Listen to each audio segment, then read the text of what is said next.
Hello, friends. Heartfelt. Welcome to my channel at the Power of Book. Finish what you start. Expanded breakdown. Introduction. The weight of unfinished business. Every unfinished task isn't just an item on a to-do list. It's a weight on your mind, a crack in your confidence. Consider the countless dreams that began with passion, but ended in disappointment. Why does this happen? The thrill of the start fades into the grind of the middle, and many falter before the finish line. Peter Hollins understands this struggle. His book, Finish What You Start, is more than a productivity guide. It's a psychological toolkit. It explores what holds us back and how we can break free to become consistent, reliable, and goal-oriented individuals. This guide will explore each chapter in depth with inspirational stories, exercises, and insights to drive transformation. Chapter 1. The Psychological Dynamics of Starting and Finishing. Why do we love starting things but struggle to finish them? Hollins explains that this paradox is rooted in how our brains work. The excitement of a new goal releases dopamine, but the grind of follow-through doesn't stimulate the same reward pathways. Dopamine versus discipline. Our brains are wired to seek novelty. The initial rush of a new project is intoxicating, but once the novelty wears off, it's discipline, not dopamine, that determines whether we finish. Inspirational story. John's startup journey. John, a tech enthusiast, dreamed of launching a startup. He loved brainstorming ideas but never followed through. After 3 failed ventures, he realized his pattern of chasing novelty was sabotaging his success. John implemented a new rule. He couldn't start a new idea until he finished at least one phase of his current project. Over time, his discipline paid off, and he built a thriving business. The Zeigarnik effect in action. The Zeigarnik effect explains how unfinished tasks create mental tension. Hollins suggests using this tension to your advantage by keeping your goals visible and actionable. Exercise. Open loop audit 1. List all your unfinished tasks. 2. Prioritize them by importance. 3. Commit to completing one task daily until the list is clear. Chapter 2. Self-awareness. The key to finishing. Imagine trying to navigate a maze without understanding where you are. That's what it's like to pursue goals without self-awareness. Hollins emphasizes that knowing yourself, your triggers, patterns, strengths, and weaknesses, is the foundation for finishing what you start. Self-awareness enables you to recognize and address the obstacles that consistently hold you back. Emotional blocks that hinder progress.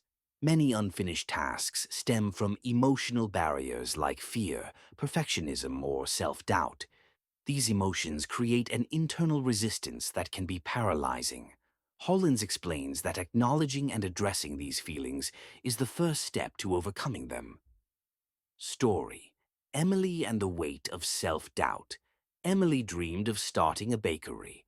She loved baking and had the skills, but her self-doubt held her back.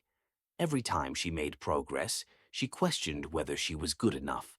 One day, Emily decided to face her fears head-on. She asked herself, "What's the worst that could happen if I fail?" Realizing the worst-case scenario wasn't as catastrophic as she imagined, Emily began taking small steps. She started selling cookies at local markets, and over time her confidence grew. Today, Emily runs a successful bakery, a testament to her courage to confront self-doubt. Takeaway. Confronting fears doesn't eliminate them entirely, but reduces their power over you. Perfectionism. The enemy of done. Perfectionism is often disguised as a virtue, but it's one of the most common reasons people abandon projects. Hollins explains that perfectionists often avoid finishing tasks because they fear their work won't meet their impossibly high standards. Story. Marco's Endless Drafts. Marco was an aspiring author who had written the first chapters of several novels, but never finished one. He would endlessly revise each paragraph, convinced it wasn't good enough. His breakthrough came when a mentor told him, "The first draft is supposed to be bad. Write badly, but finish." Marco took the advice to heart, focusing on completing a draft without judgment. By shifting his mindset, he finished his first novel within 6 months, later refining it into a published work. Exercise. The 70% rule: commit to completing tasks at 70% of your ideal standard. Remind yourself that progress matters more than perfection. Building awareness through reflection. Hollins suggests regular self-reflection to build self-awareness. By understanding your behavior patterns, you can make conscious changes. Exercise, the weekly review one. Set aside 30 minutes weekly to review your progress. 2. Ask yourself, what worked well this week? What held me back? What can I do differently next week? Chapter 3. Designing an environment for success. Your environment is a silent force shaping your behavior. A supportive environment makes it easier to focus, while a distracting one hinders progress. Hollins emphasizes that tweaking your surroundings can significantly impact your ability to finish what you start. The power of physical space. Physical clutter often mirrors mental clutter. A clean, organized workspace promotes clarity and focus. Story: Raj and his productive workspace. Raj, a software developer, struggled to concentrate while working from home. His desk was cluttered with papers, gadgets, and random items. Realizing this might be affecting his productivity, Raj revamped his workspace. He removed distractions, added better lighting, and kept only essential tools on his desk.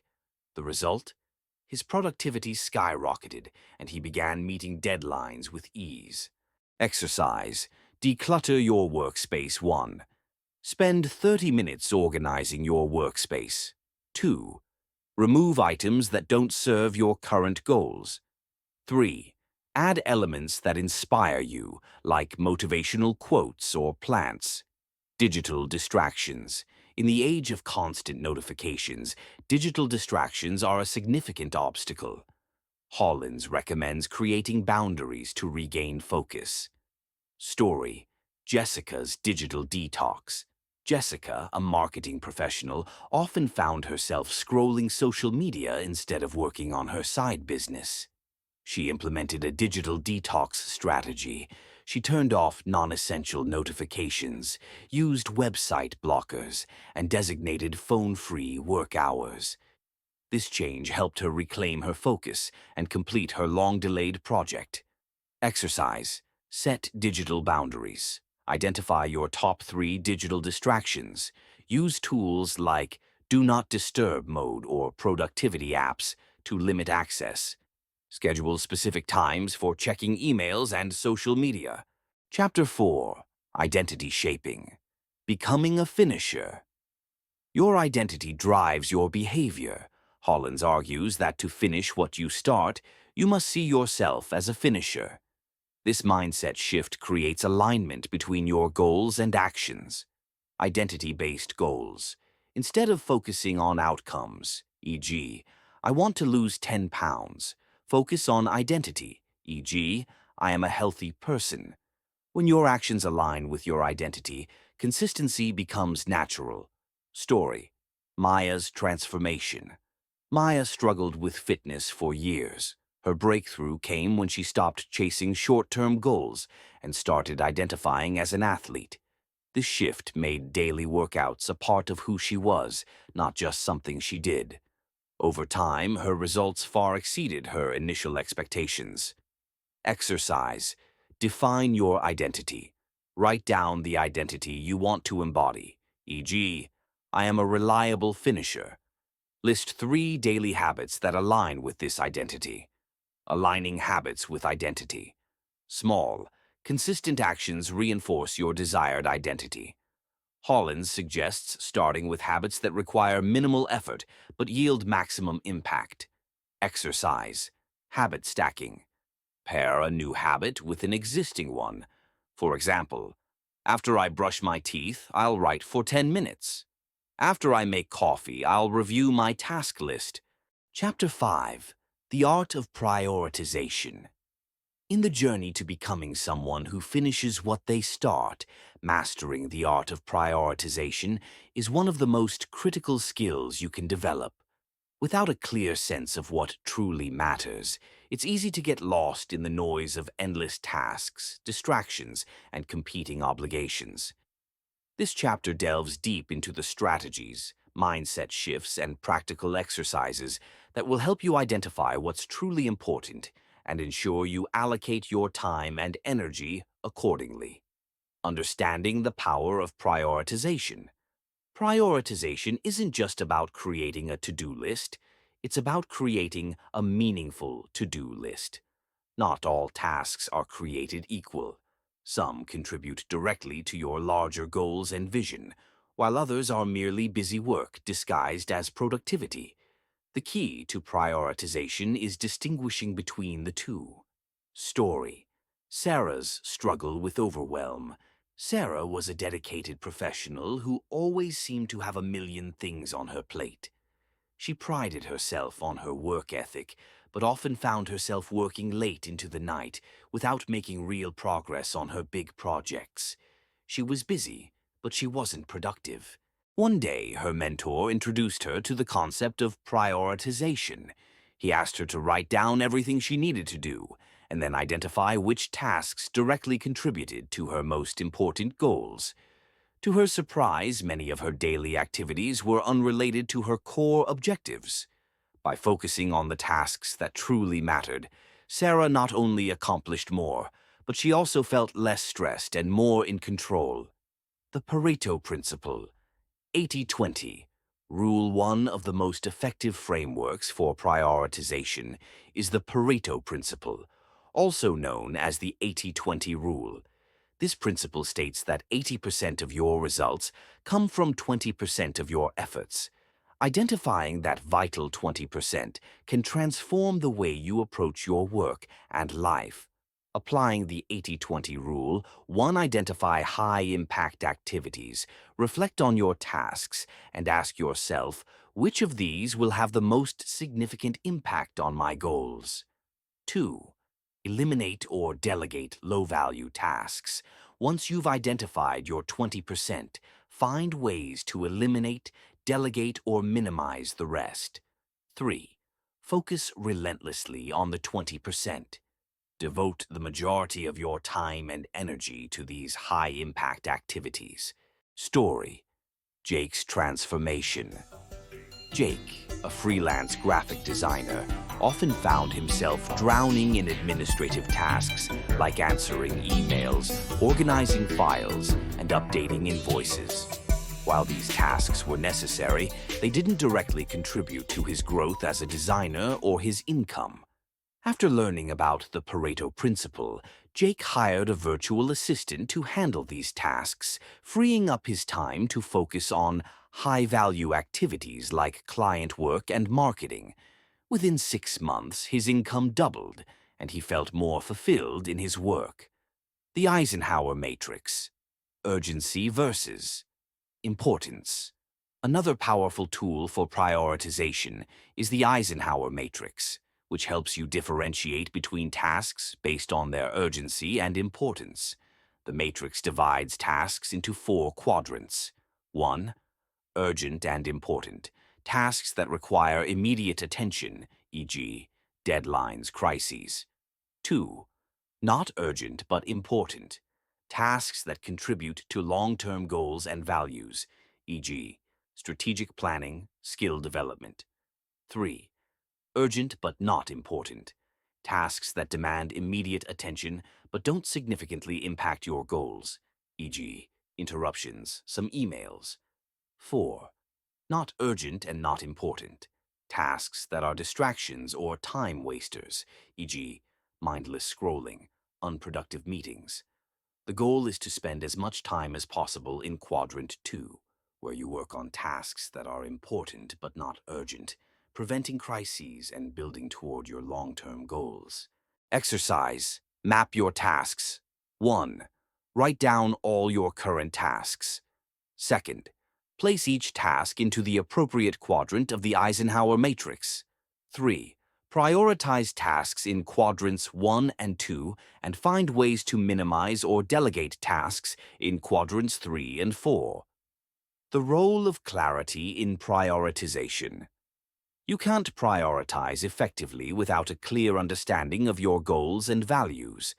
Clarity is the foundation of prioritization. When you're clear about what matters most, making decisions about where to focus your time and energy becomes significantly easier. Story: Elena's path to clarity. Elena was a writer who constantly felt pulled in different directions. She wanted to write a novel, start a blog, and grow her freelance business, but she didn't know where to focus. After taking time to reflect on her core values and goals, Elena realized that her true passion was storytelling. With this clarity, she decided to prioritize her novel and put her other projects on hold. Within a year, she had finished her manuscript, a goal that had felt impossible before. Overcoming obstacles to prioritization. Even with the best tools and intentions, prioritization isn't always easy. Distractions, emotional resistance, and fear can all interfere with your ability to focus on what truly matters. Common obstacles and how to overcome them. 1.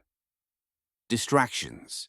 Create a distraction-free environment by turning off notifications, setting boundaries, and scheduling focused work sessions. 2. Emotional resistance. Address the underlying fears or anxieties that make you avoid certain tasks. 3. Shiny object syndrome. Resist the temptation to chase new opportunities at the expense of your current priorities. Story: David's battle with distractions. David, a software developer, often found himself distracted by social media and endless notifications. To regain his focus, he implemented strict time blocking and used tools like website blockers to minimize distractions. By dedicating uninterrupted blocks of time to his most important tasks, David completed his projects faster and with greater quality. Practical exercises for mastering prioritization. 1. The daily top 3. At the start of each day, identify the 3 most important tasks you need to complete. Focus on these tasks before anything else. 2. Weekly review. Take time at the end of each week to reflect on your progress, reassess your priorities, and plan for the week ahead. Third goal: alignment.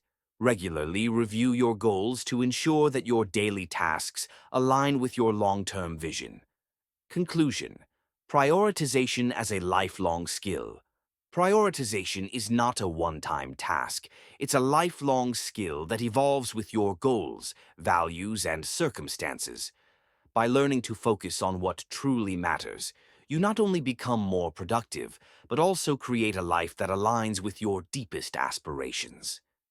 Each time you choose to prioritize, you're choosing to honor your goals, respect your time, and move closer to becoming the person you want to be.